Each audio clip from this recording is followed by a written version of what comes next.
నిజామాబాద్ జిల్లా ఎడపల్లి మండలం జానకంపేట గ్రామ చివర్లో మళ్లీ దొంగతనం చోటు చేసుకుంది.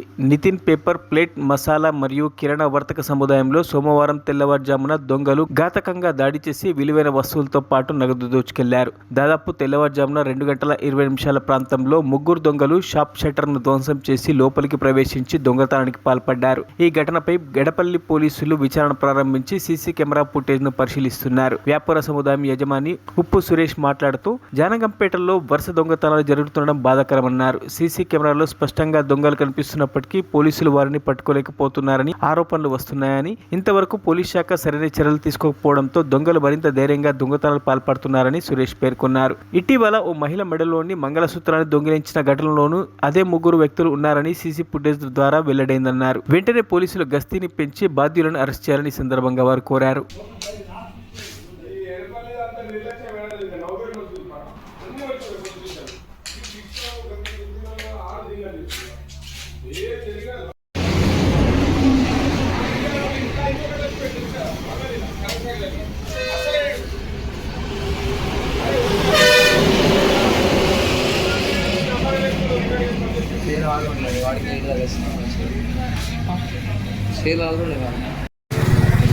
ఈరోజు సోమవారం రాత్రి 2 గంటల తర్వాత, అంటే మంగళవారం సోమవారం మబ్బున 2:20 దుండగులు గుర్తు తెలియని వ్యక్తులు ముగ్గురు మూతికి బట్టలు కట్టుకొని వచ్చి షట్టరు చిన్న రాళ్లతోటి ధ్వంసం చేసి లోపల కిరాణా సామాన్ ప్లస్ సిగరెట్ డబ్బాలు, నిన్న మా బాబు తెచ్చిన ఒక సుమారు 15,000 మాలు, కౌంటర్ల డబ్బులు, లోపల ఇస్తార్ల కంపెనీ కాబట్టి ఇది కూల్ డ్రింక్ అండ్ ఇస్తార్ల కంపెనీ నితిన్, లోపల పోయి డైరీ కూడా తీసుకెళ్ళారు. సిక్ బాక్స్ డైరెక్టరు, ఆ డైరీ కూడా తీసుకెళ్ళారు.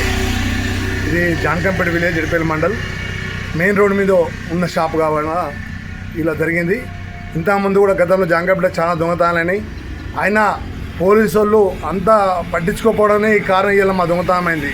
గతంలో కూడా జరిగిన దొంగతనాలు కూడా ఒకటిగా తీసుకుంటే ఈ దొంగతనం కాకపోతే, ఎందుకంటే మేజర్ విలేజ్ జానకంపేట గ్రామ పంచాయతీ 2 ATMలు ఉన్నాయి, 2-3 ATMలు ఉన్నాయి. పెద్ద విలేజ్ కాబట్టి పెద్ద పోలీసులు ఉండకపోవడం వల్లనే ఇప్పుడు సంఘటనలు జరుగుతున్నాయి.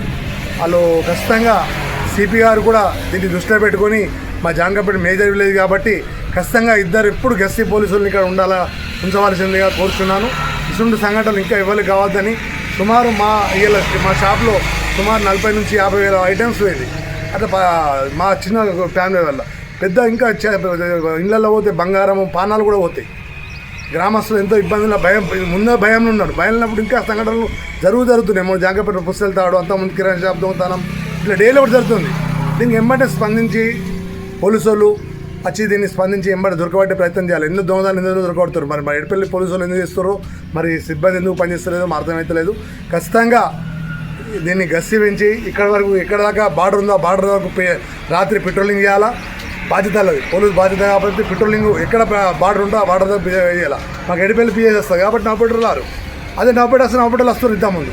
ఎడపల్లి పిఎస్ కాబట్టి రారు. ఎడపల్లి ఇక్కడ దాకా రావాలా. 2 సార్లు పెట్రోలింగ్ చేస్తే మీరు భయం ఉంటుంది. వాళ్ళు దొంగతనాలు చేసిన వీడియో రికార్డింగ్లో ఆ కెమెరాలు దింపే కన్నా ముందు బస్ వస్తే లారీ వస్తే ఉంటుంది, లేచి రోడ్ మెయిన్ రోడ్ పోతారు.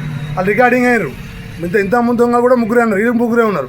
మరి ఎందుకో ఇది అర్థమవుతలేదు. ఖచ్చితంగా పోలీసులు దీని మీద చర్య తీసుకొని, సిపి గారు కూడా చర్య తీసుకొని దీని మీద స్పందించాలని కోరుచున్నాం. మరిన్ని అప్డేట్స్ కోసం మా ఛానల్ని సబ్స్క్రైబ్ చేయండి.